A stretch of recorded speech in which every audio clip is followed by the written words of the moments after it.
Merci, Monsieur le Président. Le Parti vert soutient ce projet de loi qui bonifie ou enfin qui vise la Commission canadienne du lait. Les agriculteurs canadiens ont besoin d'aide. Les agriculteurs canadiens ont besoin d'aide pour traiter la baisse de la demande pour leurs produits. Les restaurants, les cafés ont fermé leurs portes il y a 2 mois. Les hôtels, les écoles ont été fermées. La demande des produits laitiers s'est volatilisée. Les vaches ne cessent pas de produire du lait quand la demande s'affaiblit. Les producteurs ne peuvent pas baisser leur production rapidement. Ils ont été aux prises avec une baisse de la demande et une offre qui était soutenue.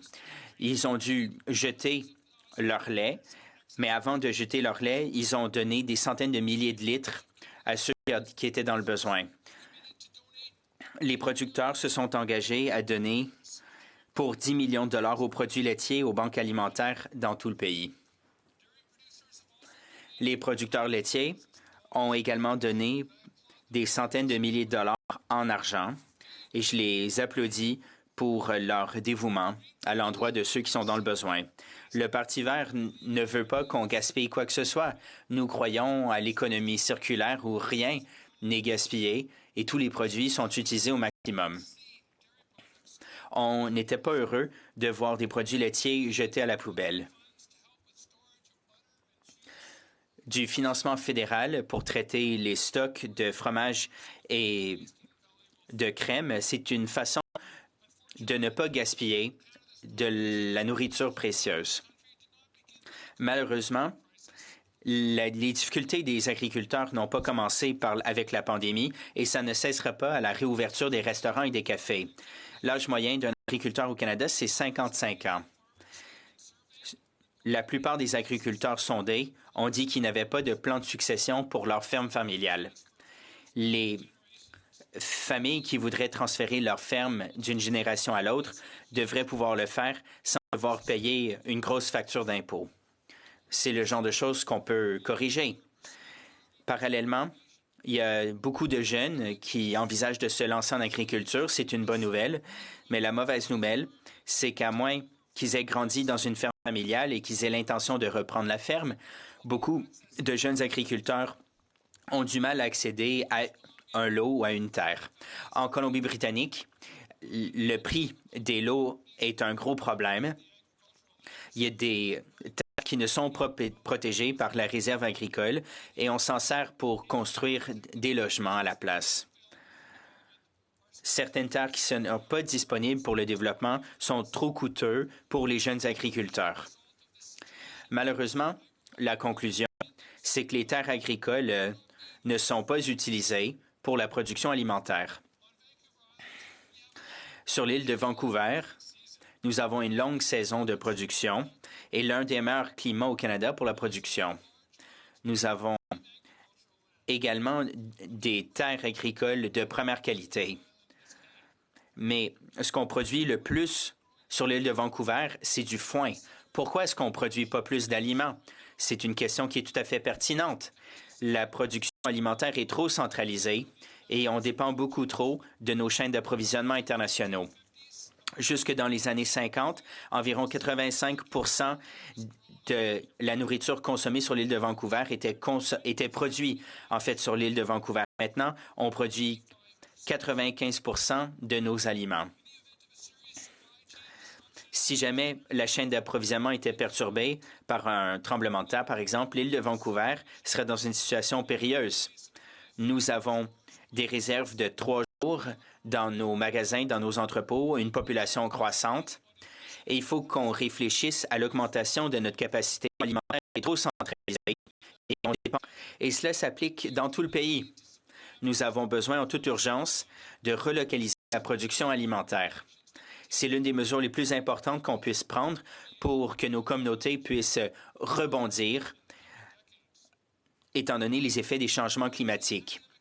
La pandémie a mis en lumière un grand nombre de lacunes dans nos chaînes d'approvisionnement au pays. Il y a environ une décennie, le gouvernement a cessé de faire des inspections dans les abattoirs et a demandé aux provinces de le faire à la place. Et les petites fermes en Colombie-Britannique en subissent encore les effets. Beaucoup d'abattoirs régionaux ont fermé parce que c'était trop coûteux de se conformer aux nouvelles règles provinciales qui obligeaient d'avoir un bureau et une salle de bain à part pour l'inspecteur lors de ses visites. Ça a en fait renforcé la position des grands acteurs commerciaux. Maintenant, les petits agriculteurs qui pouvaient faire affaire avec un abattoir régional doivent maintenant faire plusieurs heures de route pour se rendre dans un plus grand abattoir. Et très souvent, les plus grands abattoirs facturent plus, les commandes ont des minimums. Et donc, bien des agriculteurs doivent cesser d'élever des animaux et ça se répercute sur la sécurité alimentaire locale. Ça augmente la centralisation de la production alimentaire et ça veut dire une moins bonne qualité de vie pour les animaux qui sont élevés.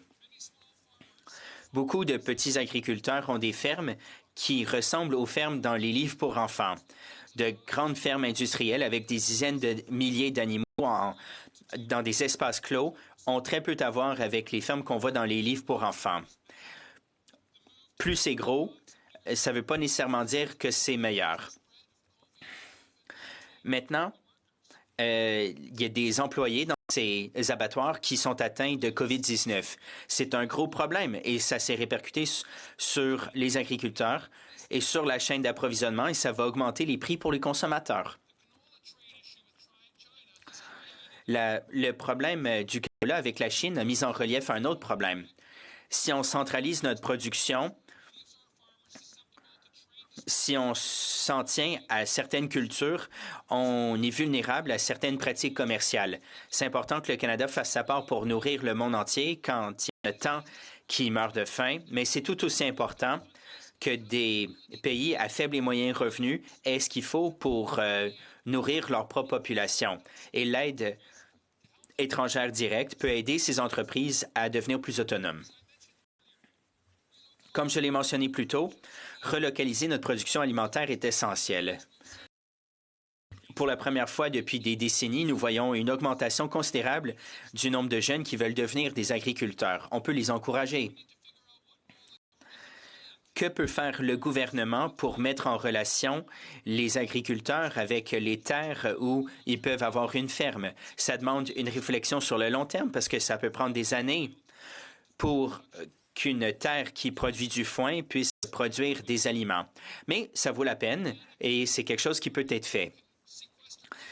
L'agriculture bio peut séquestrer du carbone. C'est un outil essentiel dans la lutte contre les changements climatiques. Il faut soutenir l'agriculture bio et régénérative. Il nous faut augmenter la sécurité alimentaire avec une plus grande production. Le gouvernement, en fait, devrait donner plus de financement pour la production locale pour qu'on puisse compter davantage sur la production locale dans la mesure où le climat le permet. Je voudrais féliciter le marché qui est ouvert le week-end dernier, un marché sur l'île de Vancouver. C'est un marché qui est ouvert pour la première fois, un marché à l'extérieur. La production locale augmente notre sécurité alimentaire, ça réduit notre empreinte environnementale et il nous faut renforcer les initiatives locales de production urbaine. C'est bon pour l'emploi. Ça nous donne des fruits et des légumes frais pour ceux qui ont de faibles revenus. Avant de devenir député, j'ai travaillé pour une OBNL locale.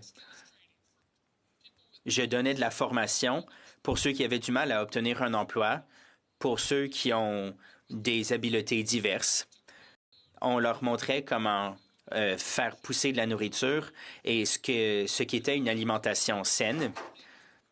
On leur a trouvé des emplois dans la production alimentaire, dans les fermes, dans la transformation, dans les épiceries et les restaurants.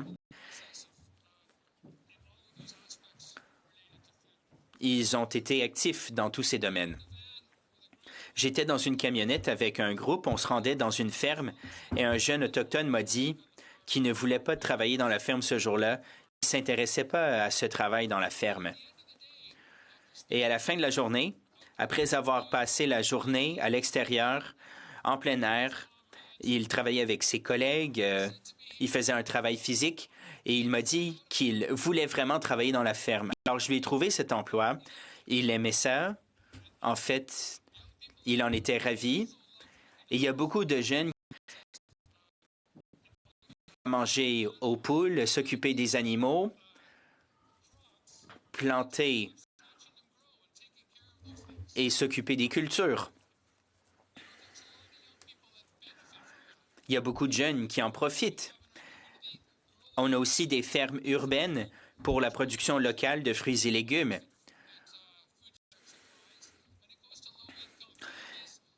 C'est des aliments pour les aînés, pour les étudiants, pour ceux qui ont des habiletés diverses, pour ceux qui sont à faible revenu, parce que la nutrition, c'est essentiel pour notre bien-être et pour la santé mentale. Ces jeunes avec des habiletés diverses qui sont aux prises avec des difficultés dans leur vie étaient fiers d'aider d'autres dans la communauté locale qui étaient aux prises avec des difficultés. Ils étaient fiers de venir en aide à leurs prochains. Monsieur le Président, j'ai dit que nos difficultés agricoles n'ont pas commencé avec la pandémie et ça ne s'arrêtera pas à la réouverture des restaurants et des cafés. La vérité, c'est qu'il y a un grand nombre de restaurants et de cafés qui ne rouvriront jamais. Ces fermetures vont se répercuter sur les fournisseurs comme les producteurs laitiers. Beaucoup de restaurants et de cafés avaient des marges bénéficiaires très minces et dans bien des cas, les restaurants subissaient des pertes tout en essayant de développer leur clientèle. Il y a beaucoup de restaurants qui dépendent du tourisme pendant l'été. C'est souvent une période de pointe pour eux. C'est à cette période-là qu'ils gagnent de l'argent pour leur permettre de traverser le reste de l'année. Le secteur laitier dépend des restaurants, des hôtels et du secteur touristique. L'industrie touristique fait face à une grande incertitude également. Le tourisme donne des emplois à un plus grand nombre de Canadiens au pays que le secteur gazier pétrolier. Les entreprises touristiques auront un mauvais été. Les exploitants qui offrent des visites organisées, toutes sortes des boutiques dans toutes sortes de domaines, ce sera difficile. Le grand nombre de fermetures aussi touche des entreprises qui sont liées au tourisme et à la restauration, comme les producteurs agricoles. Il faut les aider à traverser cette crise pour qu'ils puissent se rendre à la saison touristique de l'an prochain. Il faut également commencer à penser à des stratégies de mise en marché pour augmenter le tourisme intérieur. Le Canada va devoir faire preuve de créativité à la fin de cette crise. Nous ne pourrons pas nous fonder pendant longtemps sur le tourisme prenant des touristes qui viennent de l'étranger. Nous devrons, lorsque ce sera sécuritaire de le faire, encourager un plus grand nombre de Canadiens à faire du tourisme dans d'autres régions du pays. C'est un autre aspect de la rapide mondialisation. Il faut redécouvrir les aspects du pays qui est le nôtre. Il faut se retrouver dans nos parcs, nos quartiers et nos fermes. Monsieur le Président, l'agriculture est importante pour nous tous, quel que soit notre métier, notre occupation, quels que soient nos passe-temps et nos passions. Comme mon ami, le agriculteur M. Brown dit, nous mangeons tous pour vivre.